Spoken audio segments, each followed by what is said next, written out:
Welcome to English Reading for Learning. Making syrup. At the end of winter, when the nights are cold and the days begin to warm, it is time to tap our maple tree.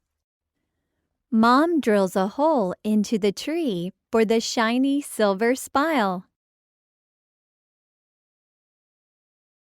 The sap begins to drip like a leaky faucet.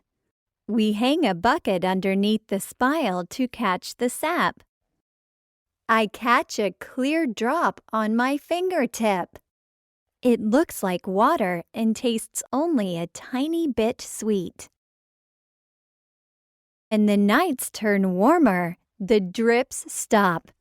We take the spile out and put it away for next year. Fresh bark will grow over the hole. Mom pours all the sap we collected into a big pot over a fire.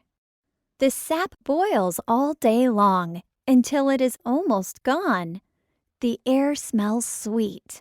The sap turns thick and golden brown. Mom ladles the syrup out of the big pot and into one small jar. Our own maple syrup from our backyard. Yum! Thanks for watching and listening. Please click like and subscribe for new and latest uploads.